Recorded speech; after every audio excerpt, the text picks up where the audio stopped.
সমুদ্রের স্বচ্ছ বালু দেখে কি কখনো ভেবেছেন এগুলো দিয়ে কি কি তৈরি হতে পারে? আপনি জেনে অবাক হবেন, এই সাধারণ বালুর ছোট ছোট দানা থেকেই তৈরি হয় স্বচ্ছ কাঁচ। ঘরের জানালা, দরজা, এমনকি আপনার হাতে থাকা স্মার্টফোনের স্ক্রিন পর্যন্ত এরই একক একটি উদাহরণ। আজকের ভিডিওতে জানাবো সেই জাদুকরী প্রক্রিয়ার গল্প, যেখানে সাধারণ বালু রূপ নেয় উজ্জ্বল স্বচ্ছ কাঁচে। গ্লাস তৈরি শুরু হয় বালু থেকেই, তবে এটি যে কোনো বালু নয়। এতে প্রয়োজন হয় বিশেষ ধরনের সিলিকা স্যান্ড, যা ৭৫% গ্লাস তৈরির মূল উপাদান। এই বালুতে অবশ্য খুব কম পরিমাণে আয়রন থাকতে হবে, কারণ আয়রন থাকলে কাঁচ স্বচ্ছ না হয়ে সবুজাভ হতে পারে।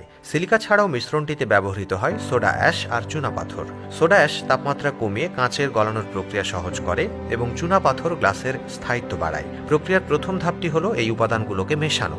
সিলিকা স্যান্ড, সোডা অ্যাশ, চুনাপাথর এবং কিছু পুনঃব্যবহৃত গ্লাস বা গাছের টুকরো একটি বিশাল বাটিতে পাঠানো হয়। এখানে শুরু হয় আসল জাদু। প্রায় ১৭০০ ডিগ্রি সেলসিয়াস তাপমাত্রায় এই মিশ্রণটি গলতে থাকে। এত তীব্র তাপের কারণে বালু এবং অন্যান্য উপাদান একে অপরের সঙ্গে মেশে তরল গ্লাসে রূপান্তরিত হয়। এটি দেখতে যেন লালচে গোলাপি রঙের উজ্জ্বল লাভার মতো। তবে কাজ এখানেই শেষ নয়। তরল গ্লাসকে তখন রোলিং মেশিন বা ছাঁচের মাধ্যমে বিভিন্ন আকারে তৈরি করা হয়। আপনি জানেন কি, গ্লাস তৈরির সময় এবং তাপমাত্রা নিয়ন্ত্রণ সবচেয়ে গুরুত্বপূর্ণ বিষয়। সামান্য ভুল হলে কাঁচ হয় ভঙ্গুর, নয়তো স্বচ্ছতার অভাব হয়। এছাড়া গ্লাস ঠান্ডা করার সময়ও বিশেষ সাবধানতা অবলম্বন করা হয়। এটি ধীরে ধীরে ঠান্ডা হতে দেওয়া হয়, যাকে বলা হয় অ্যানিলিং প্রক্রিয়া। এটি কাঁচের ভেতরে থাকা চাপ কমিয়ে স্থায়িত্ব নিশ্চিত করে। গ্লাস তৈরির ভিন্ন ভিন্ন পদ্ধতিও রয়েছে। ফ্লোট গ্লাস পদ্ধতিতে তরল গ্লাসকে বিগলিত করে টিনের উপর ঢেলে সমান ও মসৃণ গ্লাস তৈরি করা হয়। এটি সাধারণত জানালা, দরজা এবং গাড়ির উইন্ডশিল্ড তৈরিতে ব্যবহৃত হয়। আবার ব্লুম পদ্ধতিতে তৈরি হয় বোতল আর জারের মতো জিনিসপত্র।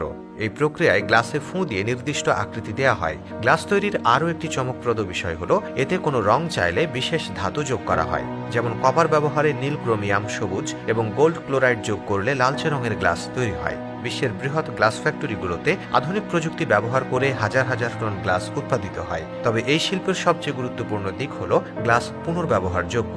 ভাঙা গ্লাস পুনরায় গড়িয়ে নতুন গ্লাস তৈরি করা যায়, যা পরিবেশ বান্ধব এবং খরচ সাশ্রয়ী। গ্লাস তৈরির এই প্রক্রিয়া শুধু একটি শিল্পই নয়, এটি বিজ্ঞানের এক অপূর্ব মিশ্রণ। যখনই আপনি জানালার কাঁচের ভেতর দিয়ে বাইরের পৃথিবীটা দেখবেন বা পানির গ্লাস হাতে নেবেন, তখনই ভাবুন এর পেছনে ঢুকে আছে বালু থেকে শুরু হওয়া এক জাদুকরী রূপান্তরের গল্প।